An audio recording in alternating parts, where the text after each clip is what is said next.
you've enjoyed the first couple of days. We've got a packed day on hand today, and we're starting out with a defensive metrics panel, which is something we have not done before, but we're very excited about. And once again, if you were here a couple of days ago, Mike Ferrin will be moderating the panel. Mike works now with the Arizona Diamondbacks and with MLB Radio Network, and I'll let him introduce the panelists, and just glad that everyone's here for our third day of the conference. Thank you, Mark. And a couple of quick house cleaning notes. If you end up with questions throughout the course of the panel, we invite you to write them on an index card that's at the back. If you've been here for the panels, you've seen it before. We'll bring those up, and in the last 15 minutes or so, I'll ask the questions of our panelists, get their answers on it, so please don't hesitate to ask that.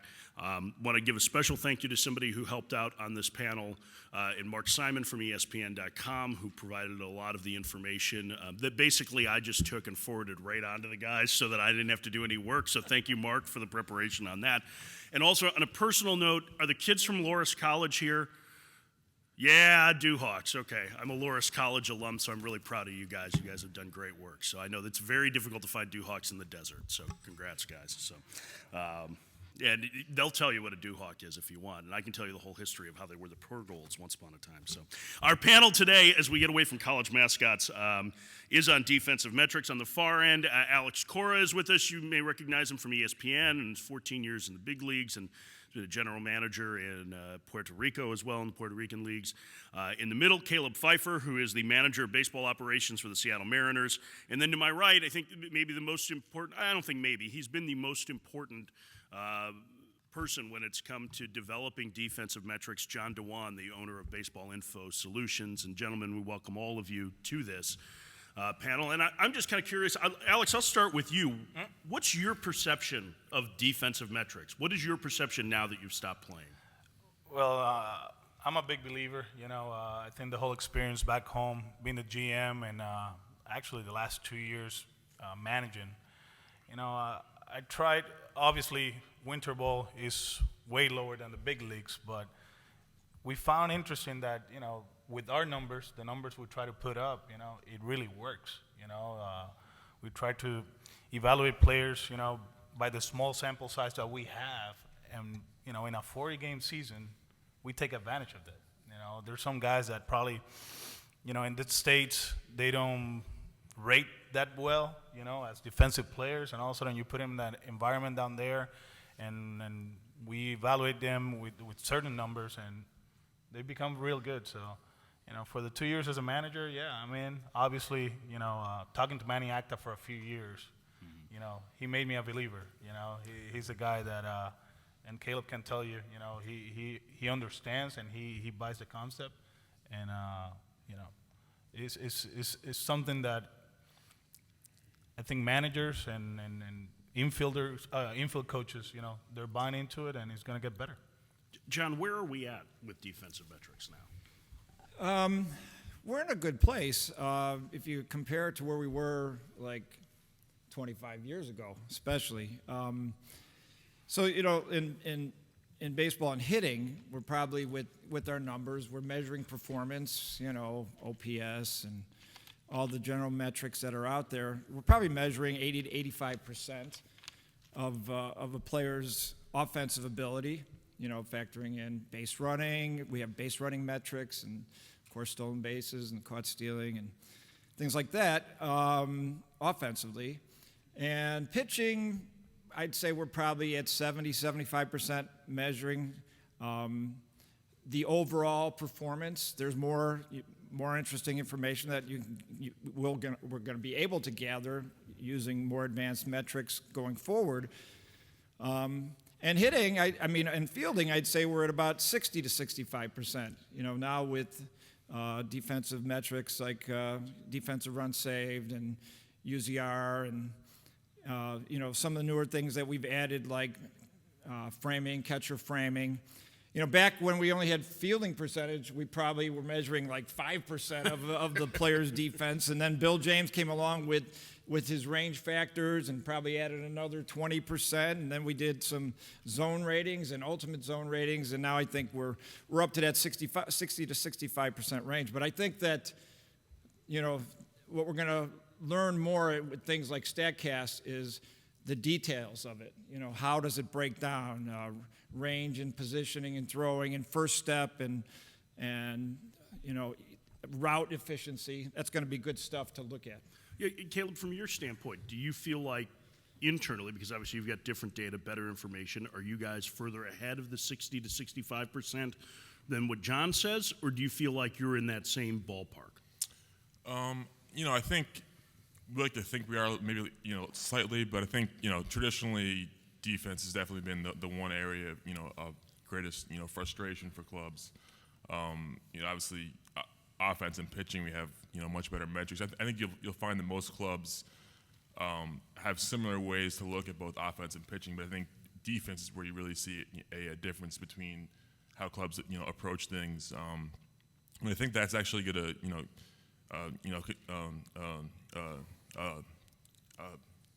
be ongoing with StatCast, because StatCast, there's just so much data there, and I think clubs are approaching it differently. And basically all the answers are in there, and it's just a matter of doing what you can do to get get the answers out, and it's going to take a lot of resources. So depending on how much clubs want to devote to that is going to be how much they get out of it. So Just to follow on that, from a standpoint of how clubs vary it. I mean, obviously, we see it probably show up the most in defensive shifts. That's the most readily available information, at least for our eyes, to see as fans. But is it more, the differences come more not just in the volume of shifts, but in player evaluation, you feel like? Or where do those kind of differences lie? I mean, it's not to give away any trade secrets, but to kind of look at it from a more global sense. Yeah, I think so. I think every club, as far as offense and pitching goes, relies on numbers. Obviously, I think you see more of a spectrum when it comes to defense as far as clubs evaluating players. From a pure numbers to a pure scouting standpoint, you see more clubs vary on that spectrum when it comes to player evaluation, acquisition, shifting. So I think that's where you'll see more of a difference there in the way clubs approach how they evaluate defense, just from a pure scouting standpoint versus going more towards the numbers. John, how do you see that manifest with you? Because obviously you deal with all 30 teams with your information. I'm sure you're probably tracking the differences to some degree in the way they use the info you give. Well, you mentioned shifting. I got to ask Alex a question, though. Did you shift in Winter League? Yes. Yeah. Yeah, we had, Javi Baez was playing against us, and everybody knows Javi here. So, pulling the infield way pull, and then in the outfield we played him the other way. But I learned in 2004 we played against that guy Barry Bonds. So, I was the second baseman for the Dodgers, so I had to play at the Bay over there.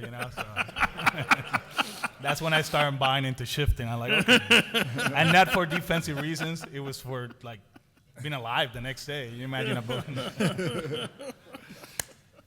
So, in Major League Baseball, shifting has been on the rise. I think everybody is fairly aware of that, how it's gone from, the Rays were shifting 200 times in 2010 and 11, and that was, huge. And last year, the Rays and the Astros, and we count shifts on batted balls, so the Rays and the Astros had 1,400 shifts each, and they saved, by our shift runs saved calculations, about 20. One was 23 runs. The Rays and the Astros were 20 runs. And 20 runs is 2 wins. So you got a strategy here of shifting that gets you 2 wins. And the other 28 teams, they're all more than the Rays did in 10 and 11. They averaged about 500 shifts. But that's, and they averaged 8 runs. And, I'm like, get with the program. It's every single way that we've ever analyzed this, it's the more you shift, the better you get, better you do. You save more runs. And we've tried to find faults. There's some problems, like you lose some runs with bunts on occasion or missing that foul fly, that drops on the third base side. But overall, you're saving runs big time, and the more you shift, the more runs you save. So I think it's going to continue as those other teams begin to realize it's working for the teams that are doing it the most. So, at some point there may be a team that goes overboard, but we haven't seen it yet. Alex, is buy-in easier, you feel like, for players, managers, coaches, because there's more readily available data? I mean, you get instant feedback on the shifts, right? So is it easier for buy-in from the field level because you're starting to see these teams have success than some of the other maybe more outside-the-box ideas? Yeah, guys are buying it.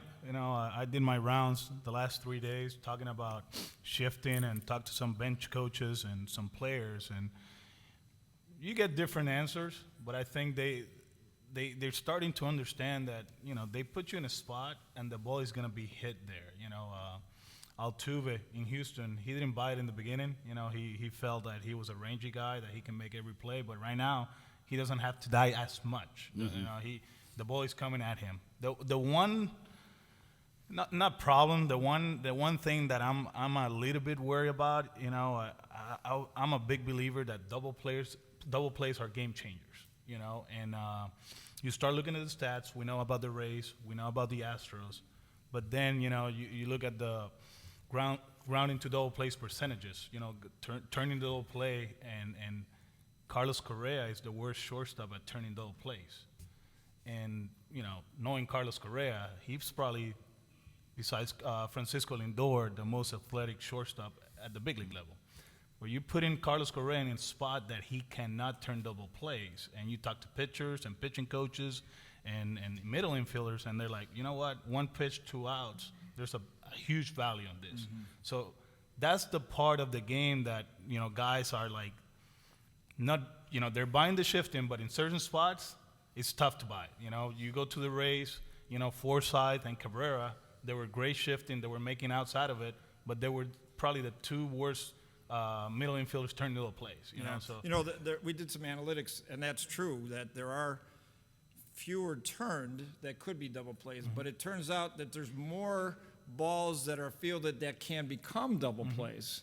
So it kind of balances out. When we ran the numbers, it balanced out that, yeah, you're turning fewer, but you're getting more opportunities because you're fielding more balls mm-hmm. by having players in the shift. So it actually balances out, at least from the preliminary study that we did. And that's a good thing to know, because that information, they don't have it. Mm-hmm. They just have, this is where you play, you make that play, but then, the pride comes into play. You want to turn that double play. Mm-hmm. As a middle infielder, since you were a 5-year-old kid, double plays were game changers.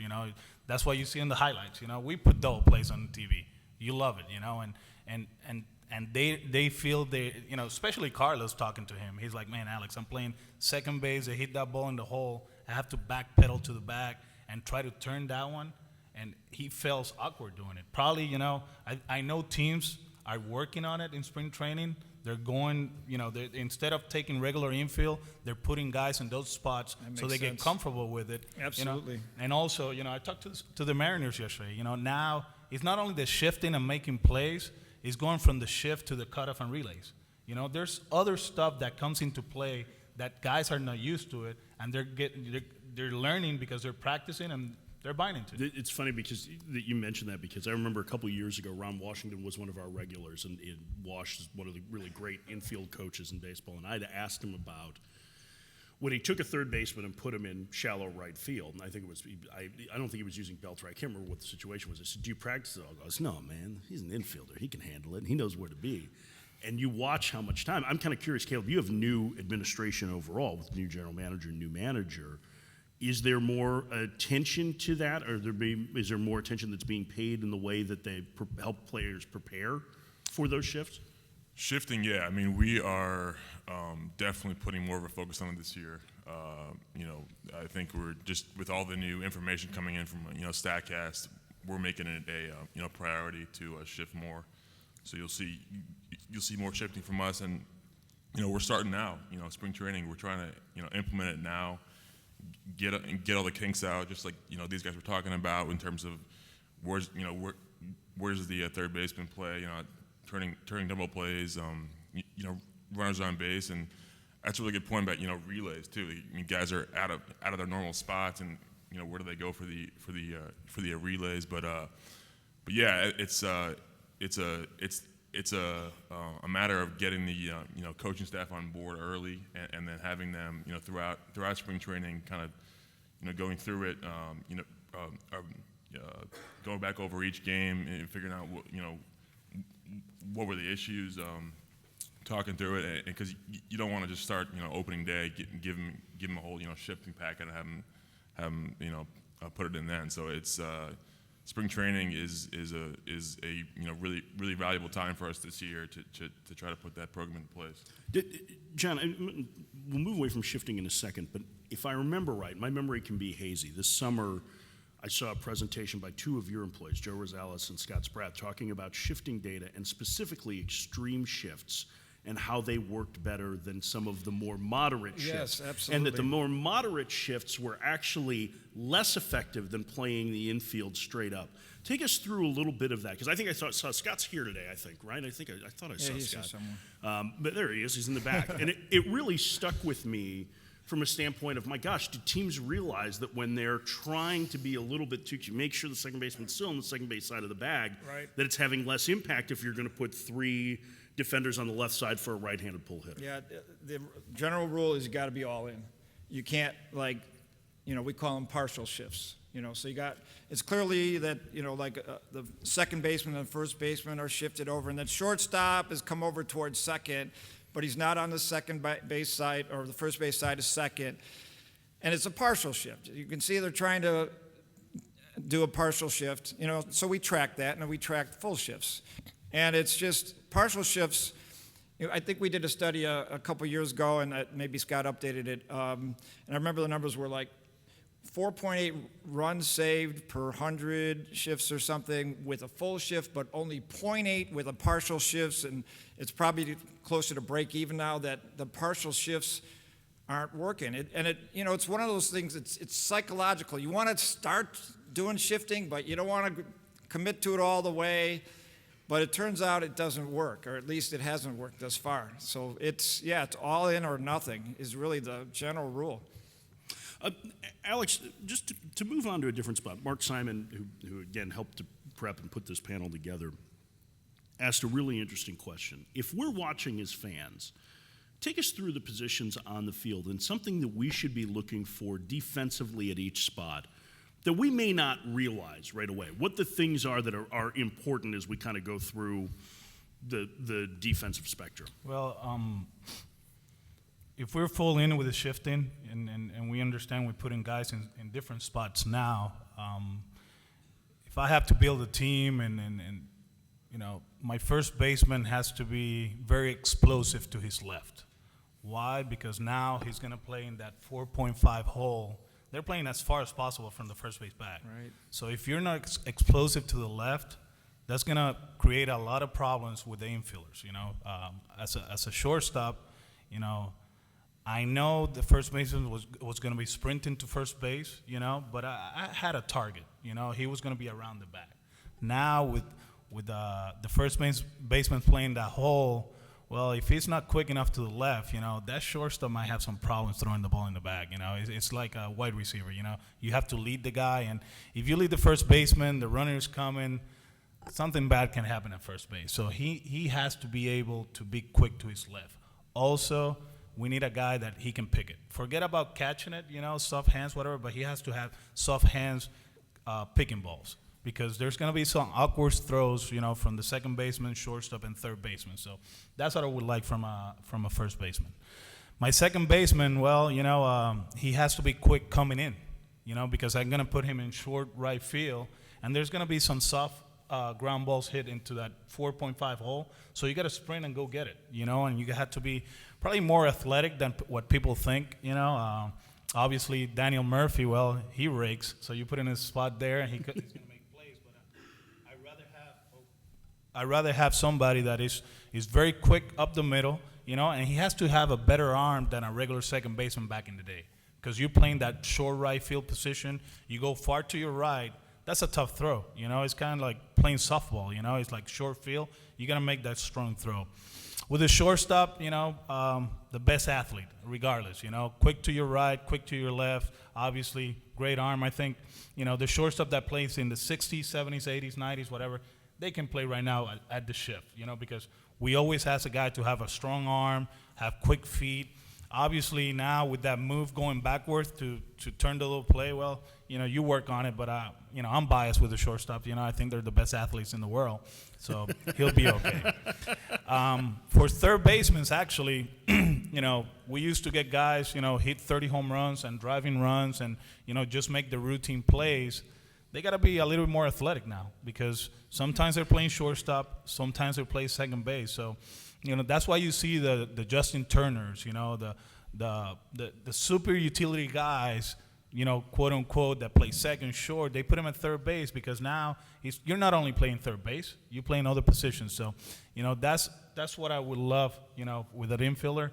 It's not the perfect world, but if you get that, you have a pretty good chance of, defending runs, and you got a chance to win ball games. Caleb, are you finding that you guys view infield athleticism differently? I see a lot of teams that'll play the third baseman as the lone guy on the left side of the infield, but you have a guy like Manny Machado, it's easy to do because he's got shortstop range. Whereas with Houston, it may be better to put a guy like Valbuena into right field and let Correa take the left side of the infield. Do you find that you guys are viewing the athleticism at defensive positions differently on the infield now? Yeah, it's an interesting point about, where you put your third baseman. Some teams obviously leave him on the left side. Some teams are putting him into that, triangle when they do that. I think we're still kind of in the, beginning stages of figuring that out. We haven't really talked about that, to be honest. But I think we're a team that's going to leave our third baseman on the left side and not shift him into the a right field area. But I think Alex is right. I mean, it is going to change. Especially second base in terms of arm. Coming in on balls, and third base going to need to be more flexible as well. So I think you probably will start seeing slightly different athletes move to those spots as well. Yeah. And it has to be kind of team specific in putting your best athletes in the best positions to make plays. Like, you have an advantage that other teams don't in that, Alex was talking about the difficulty of that throw to the middle for the second baseman. You have somebody who's terrific going towards the middle and has one of the strongest arms as a second baseman. So that has to, I would think that alters the way you guys design your shifts around that too. Right, and also if you going back to the double play thing, if you have a third baseman who's kind of just a plotting, stationary guy, is he going to be able to turn that double play coming across the bag? So that's going to factor in as well. So yeah, you're going to need a third baseman if you're going to play him on the left side. A third baseman who can turn that double play like a shortstop. And, for us it helps that Seager did play shortstop coming up, and he has the ability to do that. So I think, but yeah, you're right. I mean, teams need to take that into effect when they're figuring out where guys are going to shift. In different areas. John, do you think in the kind of the traditional defensive spectrum that this has a chance to have an impact on the way we line up players? I mean, I always look at, towards the bottom you have right field, left field, first base, and obviously we're talking about more athleticism and explosiveness from a first baseman. Left field, every player you talk to says left field is tougher to learn than right field because of the angles that come off the bat, and yet we look at that as being at the bottom. Right. The way this changed, do you think that the traditional defensive spectrum is due for a revamp? Do we need defensive spectrum 2.0? Well, you mentioned, different defensive spectrums, but I think we're going to have different defenses. It's not just going to be a shift defense, but it's going to be the shift 2 defense or the shift 3 defense, and it's going to be like football, where you have different defenses for different situations and different batters, and so it's going to be various defenses. I think eventually they're going to get named and that sort of thing. But you mentioned the defensive spectrum, and the most important position on the defensive spectrum is catcher. And we haven't talked about the catcher position.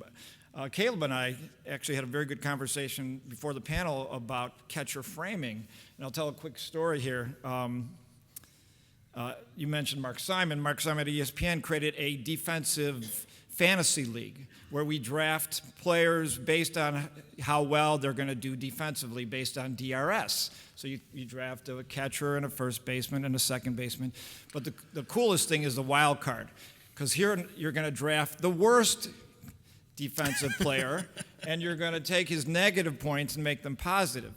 So, any Ramirez playing in Boston is very good at that, whether you're named Manny or Hanley or whatever your name is. So Hanley was one of the top picks for that last year. And my pick was Chris Iannetta. Chris Iannetta, minus 22 defensive runs saved 3 years ago, minus 14 2 years ago. And I'm like, he's a lock. He's going to get me some nice minus numbers. Little did I know that Chris Iannetta, this is a really cool thing for analytics. Chris looked at his analytics, and maybe I should let you tell the story, Caleb, because he's your guy.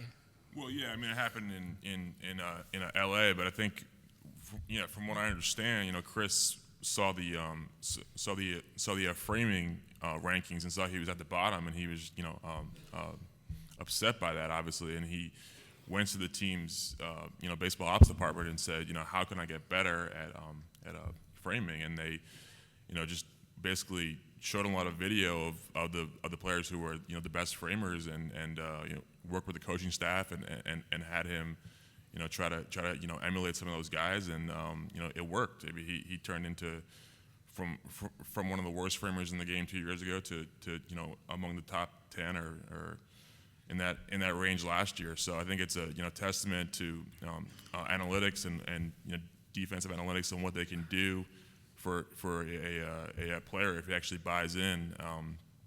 And obviously there's a science to it, which is the numbers, and breaking that down, figuring out how many runs framing saves or cost a team, and then there's the art, which is actually working with the coaching staff and actually improving your game, improving your framing, which is obviously not an easy thing to do, but he was able to do it. So it's a pretty good story that kind of blends both sides of the spectrum. We're putting these huge win values on catchers who are able to frame so well. I mean, is that, Alex, I'll tell you from your standpoint as a guy who's a hitter, I mean, did you ever worry about how good a receiver was behind the plate as to whether or not they were going to steal strikes? Do you feel like as you kind of look at catcher metrics overall, do you think that they're missing something, or do you think that they're pretty accurate in terms of the overall value of a defender behind the plate? Well, you have to understand, I'm from Puerto Rico, so there's some pretty good catchers from there. Whenever you play Jose Molina, Yadi Molina, and Benji Molina, they were going to get that pitch regardless, and I think that's an advantage. That's an advantage when, I read an article last year, something about Yadi, that he's actually regressing, whatever, I still think, Yadi's, if not the best, one of the best catchers, out there, and in the history of the game. Yes, and when you're able to get that high strike, with a guy that is throwing 95, 96,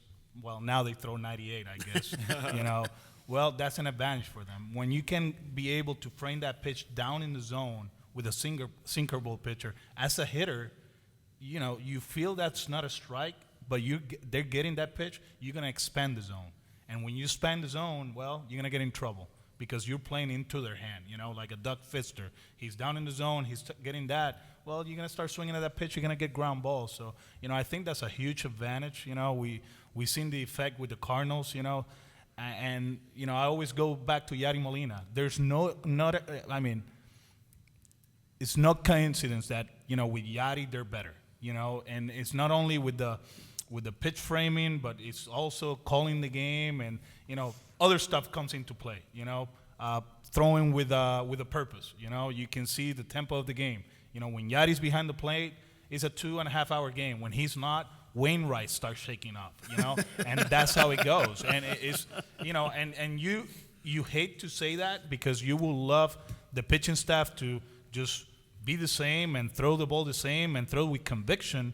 But when those guys are behind the plate, those top 5 10 catchers, the game is different. The game is different. So what you're saying is for pace of play initiative, we just need more Molinas. More Molinas. Right? More that will Molinas. solve a lot of the I think pace of Yadi has play 2 issues. kids, so we have to wait till Right, and that's 20 why more Jose years. Benji, I mean, like say, maybe we can just bring him back. I know they're both in Angels hopefully. camp, right? So we can get them back on the field.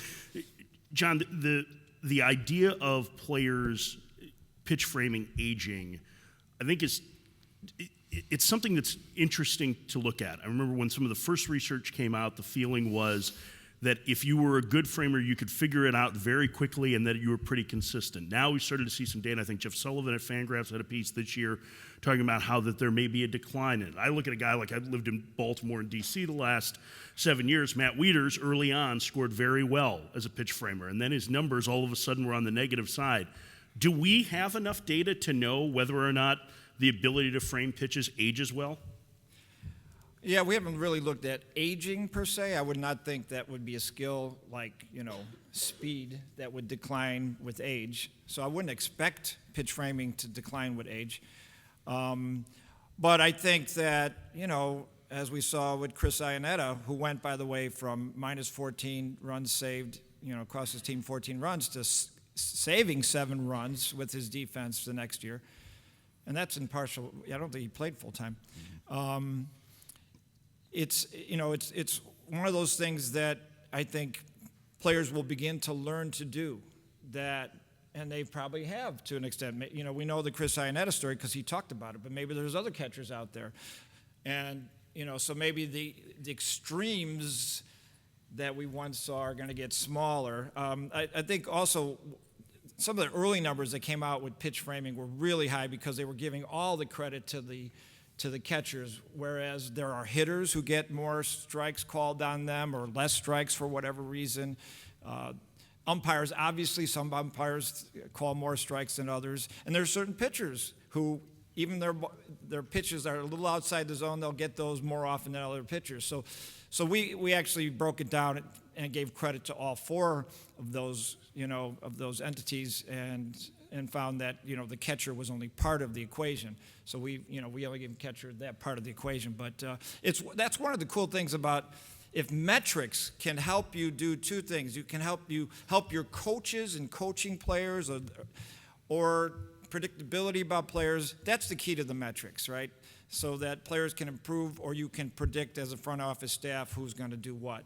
So if metrics are doing that, you're having some success.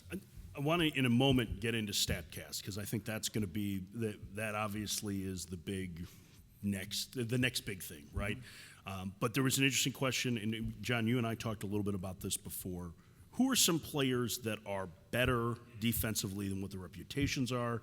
Who are some players that have a great defensive reputation that maybe don't score as well? And Alex and Caleb, I don't know if Caleb, you want to chime in on this or not, but I'd be interested to get your guys' thoughts on that as well, as to who are some guys that maybe either don't get the credit they deserve or are be given too much credit either by reputation or whatnot.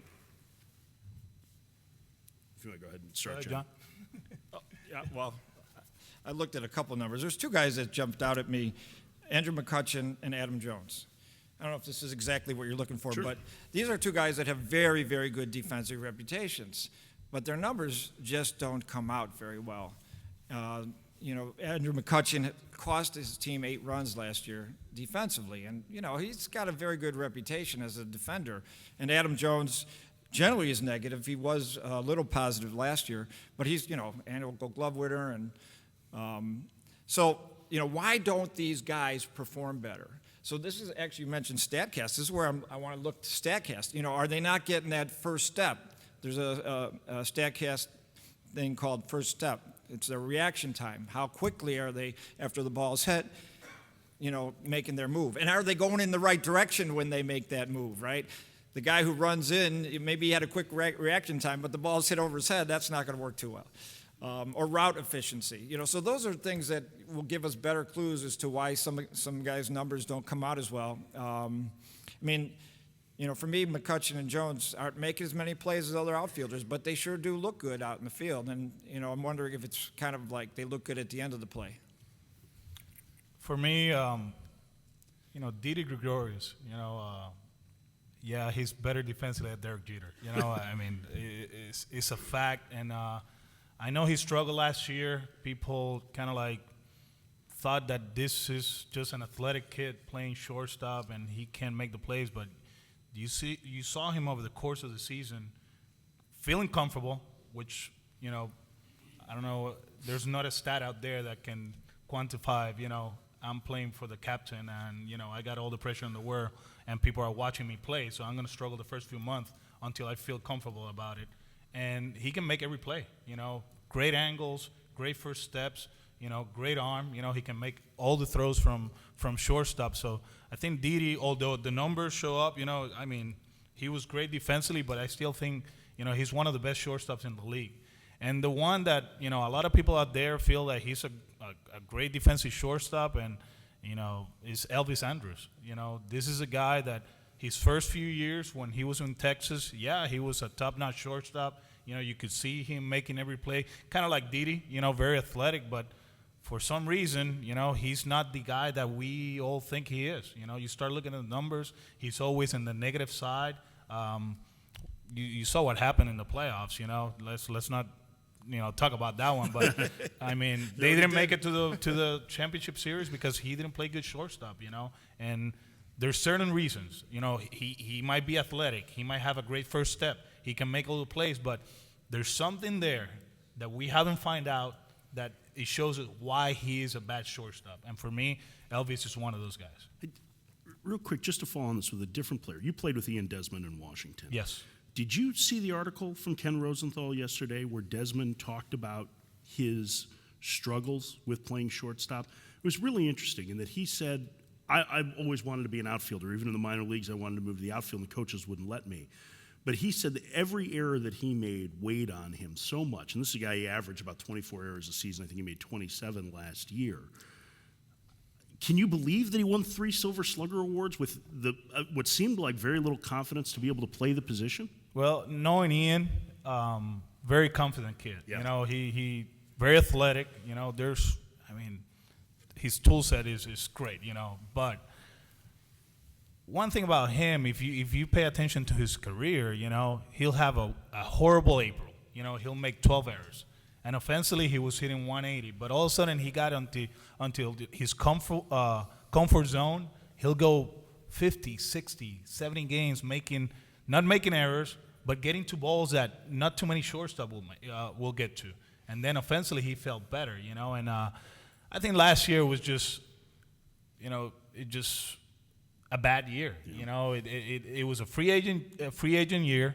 Expectations for that team were huge, and you know, April was awful. And it wasn't like errors that, you know, he'll make like diving plays, he'll throw it over the first baseman, they get, you know, the extra base, but he was just dropping throws and routine ground balls, one hoppers, and he'll drop it, you know. And he started switching gloves, and he started switching the way he's preset and moving around, and it just happened, you know. But I'm surprised that he said that, but if that was the case, well, watch out. He'll be ready in left field. No kidding. He'll hit 35 this year. They're already talking about maybe playing him in center some, too. So, all right, let's shift gears to StatCast. Get your questions in on the note cards. We've got about 20 minutes or so left on the panel, so if you have questions, please get them in.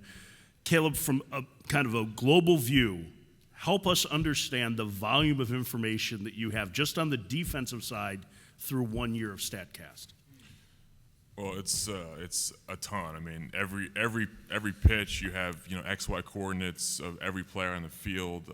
You know, where they're moving to. You know, obviously beyond that, all the pitch information as well from the TrackMan system. So it's just a ton of data. We talk about, you know, big data. This is one of the, you know, preeminent big data problems that we have in you know, sports today. So I think a lot of teams weren't really ready for it. You know, when it came out last year, I think there are obviously some issues with the data, but I think, you know, it's going to be a major challenge for teams to just be able to mine this. Just the pure volume of data is you know, huge. So unless you have teams of people in place who are able to, you know, sift through this and get what you want, you're not going to be able to, you know, maximize you know, potential. So that's to me like the biggest challenge for teams right now is just to have, you know, the people in place that know how to, you know, operate this this type of big data systems and also have baseball knowledge in order to get the most information out of it. I heard somebody compare it. It's not like looking for a needle in a haystack. It's like looking for a needle in a haystack-sized pile of needles. Have you even been able to begin to identify where the needle might be at this point? Yeah, we have. Yeah, no, that's pretty accurate. I mean, I think we have we've focused on certain aspects of it, but there's just so much data there, and there's, I mean, pick a question that you want to answer. Outfield defense, first steps, infield range, base running leads, first to third times, arm, velos. I mean, all the answers are in there. You just got to figure out a way to tease them out. And I think, last year there were a few issues with the data, and it wasn't entirely clean. But every year that'll get better. And so it's on clubs to really find ways to figure it out. John, one of the big challenges that scouts have, I think, especially when they're learning, is learning what is average. What is average? What does a 50 look like across the board on the 20/80 scale? We now have a year worth of data from StatCast. Can we set a baseline for what average is? And how important is figuring out what that baseline is to trying to determine what the information actually means? Yeah, I think we've seen the graphics that have been displayed regarding StatCast. For example, an outfielder, you see his route efficiency, and maybe his route efficiency was 97. Meaning that if it was perfect, it'd be 100%. So, but how does that compare to the average? You got to know the averages, and so that is absolutely vital, because if 98's the average, well, then he doesn't have a good route efficiency. 97 does sound pretty good though. But that's the thing about the StatCast data. It's like you're going to get information that you've never seen before.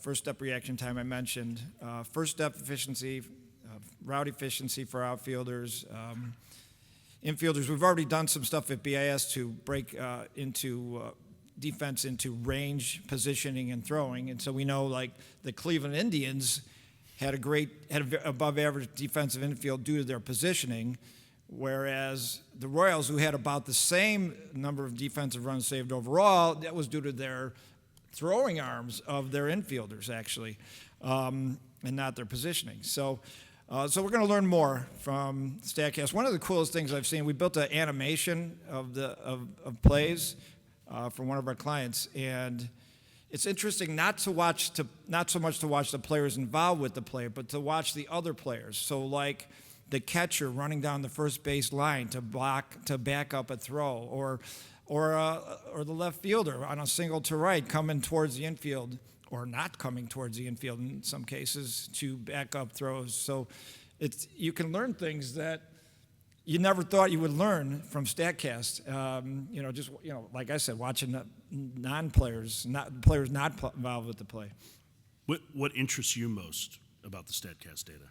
Well, we always talk about that first step reaction, and as a ex-middle infielder, I don't think it's fair sometimes. You go through your steps as an infielder, and I'm a big believer that pre-pitch preparation gets you to the point that first step reaction is going to be accurate, and not everybody has the same pre-pitch preparation. I think at the end, we can talk about how quick he is, but if you're Dustin Pedroia and you have that hop going into the pre-pitch, probably he's going to be a little bit slower than Robbie Cano, who's probably just standing there, and as soon as they make contact, he breaks, So, we have to figure a way, to synchronize, when they're their feet are on the ground and the ball makes contact for that one. I don't know if they do it, but, there's, you prepare yourself defensively very different, from Caleb or John, me as an infielder. It was like 1, 2, left, right, down. Pedroia, he hops into it. Some guys are just standing there. So that's something that, I don't know if they do it, but I will be very interested to see if they do it, how they do it, and go from there. I think with that pre-pitch movement for players, guys that move before the pitch is thrown, And John was talking about route efficiency. Sometimes the 100% route isn't the right one. We're tracking players. We're not tracking the necessarily the flight of the ball. If there's a gust of wind, and all of a sudden the 82% route efficiency is the one that makes the play, and the 100% doesn't. That's true. That's something that's not going to be taken into account. And that's I think that's part of the challenge in some of this information is that, what are we going to have? We still have to be able to kind of lay eyes, or how much, it's great that we can track the player's movement. We should be tracking it from the moment that pitcher comes set ahead of time, because you see a lot of guys move around because they know what pitch is coming. Jumps are a great example of the kind of value that, StatCast can add, because, when you're watching a baseball game just as a scout, or even watching it on TV, or, watching it via, video feed afterwards, it's just so hard to, with the naked eye,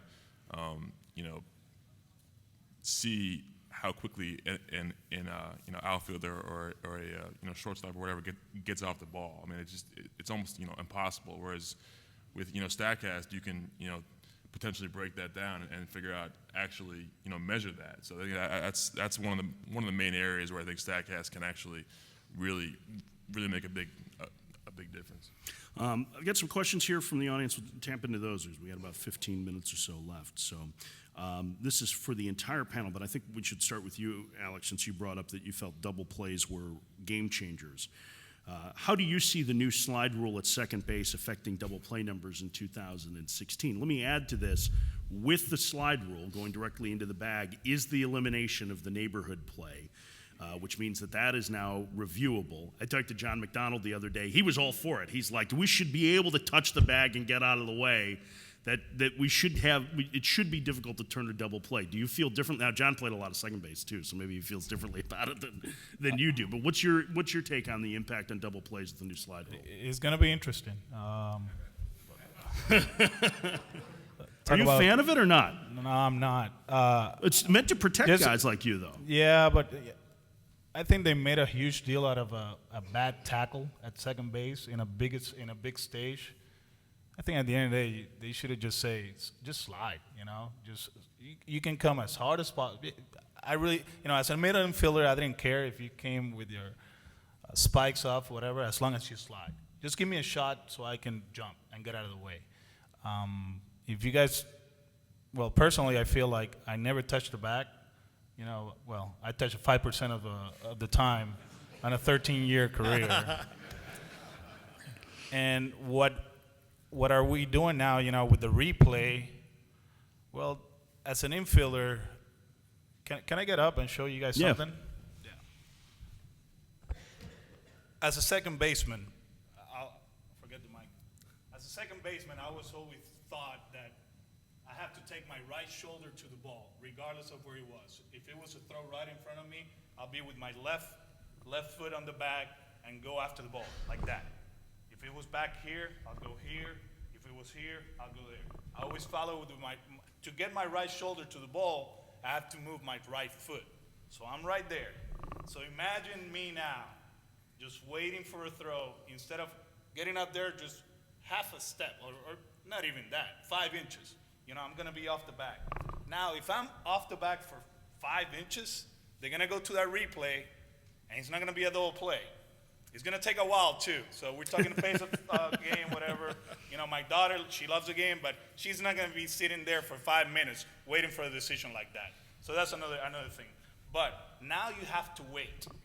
Instead of the collision being out there or back here, it's gonna happen right in the back, regardless. I know you have to slide, whatever, but instead of me getting hit out here and being able to clean, going over that, I have to wait for the throw, and the runner is going to be right on top of you. So it makes no difference for me. So let me just follow with that, because I think one of the things I like about the slide rule is it's trying to eliminate the late slide, which I always felt like was the most dangerous for an infielder, especially for a second baseman. Mm-hmm. Is there a chance that this rule, because of the way it's written, allows you as a second baseman to be able to use the bag for protection more than you could have previously? Well, as a second baseman, I never used the bag to defend me. I never use it. I made a circle around the bag. I put my foot down and just used my athletic ability to move out of the way. Now, with that half second that you have to stay there, you're thinking about the ball. You know, you have to catch it, and now I have to turn it. It's not like in the same motion, I'm going to catch it and turn it. You know, so it's going to be tough. It'll be interesting because right now in spring training, I watched a few games the last few days. They're getting out there. You know, they're not on top of the bag. There's no replay system right there. So all of a sudden, April 4th, we're going to be watching the Mets and the Royals, and, I have to stay on the bag. And I haven't practiced. Well, they might be doing it, but your instincts in spring training is to get out there and turn the little play. It's going to be interesting. I don't like it. I think they should have just say slide, you know, and make sure you slide. Do not tackle the guy. And I think everything would be fine with that. Caleb, how much discussion has there been in the front office about this? There's been some. I mean, obviously it's mostly the coaching staff going through it. I think Alex brings up a really good point with no replay in spring games. It's going to be tough because you're not going to have that ability to kind of like see how things are actually going to play out once the season starts. So coaches can talk to guys, but they can get away with doing it the way they've always done it and have no replay now. So I think there will be some issues probably once the season starts. Well, let me give you the analytics view of the slide rule. Absolutely. So I used to use the slide rule, and then I bought a calculator. Now I use a computer. So I don't know that what was an this easy slide rule setup, is. John. I'm sorry. I had to do it. Fewer double plays could lead to more runs scored. We are looking for more offense, right? Always looking for more offense. They always want to take it away from you on the defense, get into the offense. You know who's not going to like it? The pitchers. Pitchers. Yeah. When they throw that ground ball and they get that little play, they go to the video. Listen, minute second, gosh. Listen, pitchers complain about everything, right? They That's don't true. like guys That's true. pimping home runs. They don't like guys. Yep. They don't like guys, shifting because the ball go through the infield. They don't like when double play gets turned. Pitchers are complainers, right? Isn't that the? Good question for everybody here. What defensively don't the metrics capture? What is the biggest thing you think that the metrics don't capture, either because it's not programmed to or it's just impossible to try and capture something like that statistically? John? So Alex was talking about catchers, and we have a metric. I don't even remember what we call it. It tries to measure how well the catcher handles the pitcher. Can he get better performance out of the pitcher? And I just don't think we do it well enough. I think there are catchers who can work with a pitching staff or an individual pitcher and really get the most out of them compared to other catchers. And I don't think we have a good way of measuring that. And so I don't know what the best way to measure that is, but I think there's got to be a way to measure that a little bit better than we do. We have our stat that does something. It shows some predictability from one year to the next, but it's just I don't think it's strong enough. Caleb, from your standpoint? I think one thing is just the interplay between fielders, infielders, shortstop, third base. You have a third baseman who's especially rangy, gets to more balls. Maybe the shortstop looks a little bit worse. Same thing in the outfield. I think with our StatCast we'll be able to see more about how the fielders are interacting and how that might affect their numbers, the standard numbers defensively from a year to year. Alex? Instincts, to be honest with you. I mentioned Daniel Murphy early today, and he's not the greatest second baseman, but watching the World Series, actually it was against the Cubs. There was a play he made to his left. I want to say game 1, game 2 in the 9th inning, and for the lack of range that he has, there was a camera angle, in right field, and they show the pitch, and you can see Daniel moving way ahead of time, kind of like, and that's just instincts. You can go about scouting reports and all that, but there's certain pitches in certain situations that's as a player, you throw that away, and you're like, the ball is going to be hit here, and Daniel did a great job. I think that's, you can measure that. I'd add to that the internal clock on guys, too. Yeah. I always love those shortstops that they always get the guy by half a step, right? I mean, it's like whether it's a play in the hole and they have to show off their arm, or they just have they have a metronome. They have the timing. And part of that, I think a huge part of that is they just have really good baseball instincts. That's very difficult to measure. Yes, you can practice that. Buck Showalter, he has a clock in Sarasota to fine tune the internal clock of guys, but Manny Machado at third base, he gets him by half a step, and all of a sudden, when he has to make a strong throw, he makes it. I wish I could see him play shortstop, but You kind of do the way they shift. I mean, he yeah, plays but left side by himself. just watching him at third base, I can't imagine how good he can be at short. To be honest with you, I think he'll be up there with the Lindors and those guys. They have a pretty good shortstop, though, too. I mean, Hardy doesn't. Yeah. It's like, remember Just Casey McGee selfish, told me once. being that- selfish. Yeah, I know. He told me once he is the slowest guy on the field, and yet he's never in the wrong spot. And that's true. I mean, if you put a stopwatch on him, he's a 20 runner. He's a bottom of the scale runner, but he's always in the right place. And he's got the weirdest throwing motion of any shortstop. So It's straight over the top. In 25 years, some of these young guys out here are going to be up on a panel and they're going to be talking about, here's how we measure instincts, here's how we measure Yeah, confidence. that's true, yeah. I mean, I'm serious. At some point, you're going to be able to measure that with psychological tests or something, because there's always more. There's always more that you can find if you look for it. Is there any evidence that batters are trying to hit to the open field against the shift, as Cobb once said Ted Williams should do? Have you started to see any evidence of it, either anecdotally or statistically, that guys are more focused on trying to beat the shift the other way? It's actually something that we're looking at now.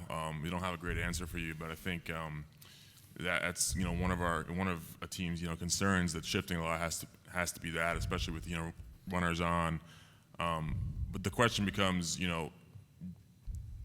does that necessarily mean you shouldn't shift? I mean, when guys are changing their whole approach to try to beat the shift, that gets into is it that might be a good thing in and of itself, especially if the guy's a power hitter.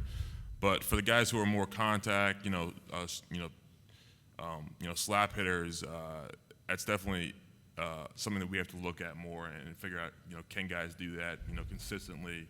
But I think right now the answer is most likely no, but it's something that we need to look at a little more. Alex, there are a lot of players that will try and work on something like that in spring training, and you'll see them have success. How difficult is it to carry that over then into the season when you're in a big spot, heart rate pounding a little bit even in a game in April? I go back to Sandy Alomar Sr. Mm-hmm. He always told me that that scoreboard they have in left field is not for the fans, it's for the players. So depending on the situation, then you play the game, and there are certain spots that you have to try to go the other way. There's certain times with 2 strikes you cannot swing and miss, especially with that big hole. You guys go to spring training, to batting practice, and that first round of batting practice, I think 100% of the guys at the big league level, they hit the ball the other way. And I understand that guy on the mound is trying to get you out in a certain way, but you're capable of going the other way. It's just a matter of what the team wants, what you want to be. I talked to Bobby Bonilla yesterday. He's like, Alex, man, I tell you what, if they would shift me, I'll be hitting 390. I was still getting paid. Well, he still gets paid, sorry. But but it's interesting until you get on that box, and Eric Burns was here the other day talking about hitting and all that, and, is see the ball, hit the ball, no thoughts, but that shift, it puts thoughts on your mind. I had Bryce Brents, AAA guy for the Red Sox. He played winter ball with me this year, and all of a sudden, for some reason, they were shifting him. I think Christian Vasquez was on the other side, and they decided to do it. And there was a pitch, hanging slider, that he probably could hit out of the ballpark. And you can see that he tried to stay back, and he hit into the shift. He comes into the dugout. He's like, man, Alex, I saw the shift, and I thought about going the other way. And as a manager, I'm like, no, man, just hit it through the shift. Hit it out of the ballpark. So I know it's strategy to play defense, but also it's putting something in that mind, and you have no idea what they're thinking as a hitter. So it'll be interesting, The one I always talk about that, as a hitter, is Game 7 of the World Series. men at third, 2 outs. Home team, tie series, 2 outs in the 9th inning. And you've been shifting that guy the whole season. And you know that guy can put down a bunt or he can go the other way. As a manager, as an organization, will you shift in that situation knowing that if he hits the ball the other way, that team is the World Series champ? Mm-hmm. So it's tough, It's that scoreboard tells you a lot, and feel for the situation. Yes, sir. Yeah, yes, sir. Have feel. It's interesting because with that, I'm sure a lot of people in the room have read Big Data Baseball, Travis Sawchik's book. One of the numbers that stood out to me in that book was that historically, and I think it may have been from your data, something like 3 out of every 4 ground balls, it might be even higher than that are put in play or put in play to the pull side. I mean, that's amazing when you think about it. Now, you see guys obviously can drive the ball the other way, but it makes sense, right? I mean, you're either getting jammed with a fastball on a sinker, or there's a breaking ball away, you're out in front of it, you're rolling over. There is some makes sense. Are you willing to take that risk for the 25% that it's going to go to the other side of the field? Because it doesn't happen that often unless it's hit hard. Well, my rule of thumb is simple, that if 75% of balls are hit to one side of the field, you should put 75% of your fielders on that side of the field. I mean, it is true. Generally, hitters pull 75% overall. Now, the outfield, it actually is a little bit the other way. It's about 48% pull. So the outfield, on average, it goes the other way. I think that's all the time we have. Yeah, that is it. Gentlemen, thank you very much. It's been an incredibly informative panel. Alex Cora, Caleb Peiffer, John Dewan, thank you.